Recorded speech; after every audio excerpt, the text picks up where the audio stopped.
America is a nation that can be defined in a single word. I was going to excuse me. Thank you, Mr. Chairman. General, welcome. Thank you. As you know, as I observed at your confirmation hearing, you had built a long record on the Federal Court of Appeals and a reputation of being relatively nonpartisan. And so I had hopes that your tenure as Attorney General would continue that record. I have to say I'm deeply disappointed in what the last 2 years have shown.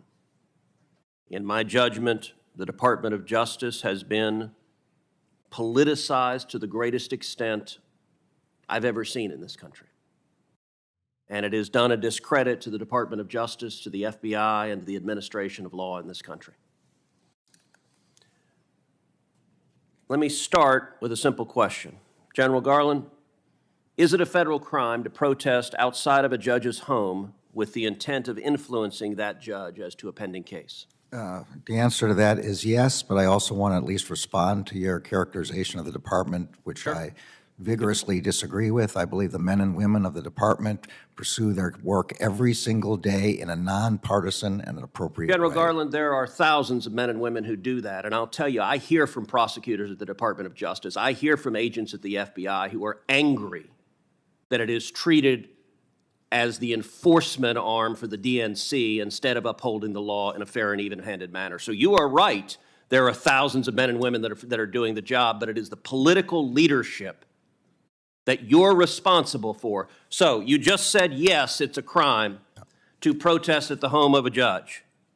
Same goes for jurors, by the way, with the intent of influencing a case. But in the wake of the leak of the Dobbs decision, when rioters descended on the homes of 6 Supreme Court justices, night after night after night, you did nothing. The department did nothing.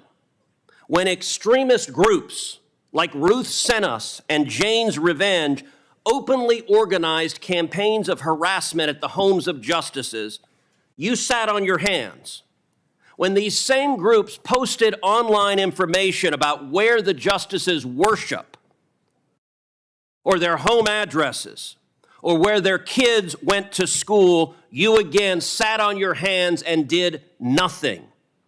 Your failure to act to protect the safety of the justices and their families was an obvious product of political bias. You agree with Roe versus Wade, you disagree with the Dobbs decision, and the Department of Justice under this president was perfectly happy to refuse to enforce the law and allow threats of violence. And as you know, those threats finally materialized with Nicholas Roski, a 26-year-old man from California who traveled across the country, was arrested outside the home of Justice Kavanaugh, armed with a handgun, a knife, and burglary tools.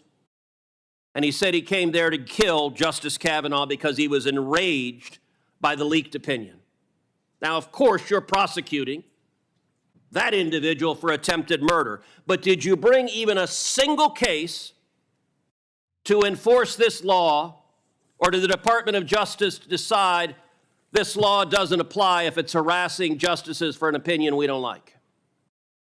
When the Dobbs draft was leaked, I did something no Attorney General in the history of the department had ever done before. For the first time in history, I ordered United States Marshals 24/7 to defend every residence of every justice. Well, Garland, as a judge, you're familiar with asking counsel to answer a question. I am answering. Has the Department of Justice enforced this statute? Have you brought a single case against any of these protesters threatening the justices under 18 U.S.C. Section 1507? Have you brought even one? Senator, you asked me whether I sat on my hands, and quite the opposite. I sent 70 United States Marshals. Let me try again. To defend. Has the Department of Justice brought even a single case under this statute? It's a yes/no question. It's not a give a speech on the other things you did.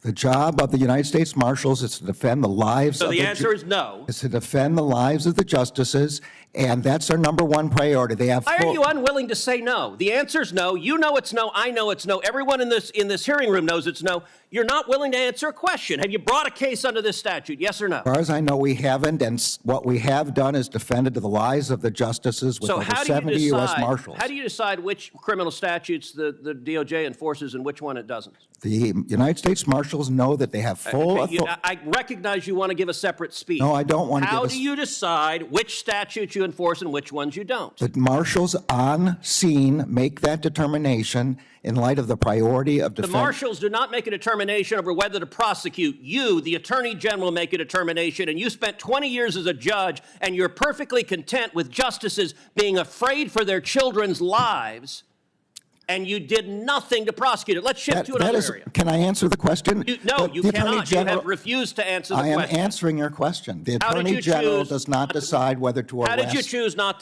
to enforce this statute? The Marshals on scene. Marshals don't make that decision. They do make the decision of whether to make an arrest. Prosecute someone? No, they don't. If they make Marshals do not have prosecution. If they make an arrest, then it goes to the Marshals. Let's change topics because our time is limited. We've also seen across the country violent attacks as pregnancy centers by similar left-wing terrorist groups, including one graffiti of a firebomb building said Jane was here. There have been attacks all over the country. And yet, the Department of Justice has not brought these violent criminals to justice. You contrast that. If you're a violent criminal and you attack a crisis pregnancy center, that is not a priority in the Biden Department of Justice. Contrast that to Mark Houck, who's a pro-life activist. He's a sidewalk counselor. And he had an altercation with someone who allegedly interfered with his son's personal space and threatened his son, and he pushed him. Now, in an ordinary world, pushing someone would be maybe a simple misdemeanor assault, but not under the Biden Department of Justice. If you're a pro-life activist, what can you expect? Well, in this instance, according to Mr. Houck's wife, 24 agents clad in body armor and ballistic helmets and shields and a battering ram showed up at his house pointing rifles at his family.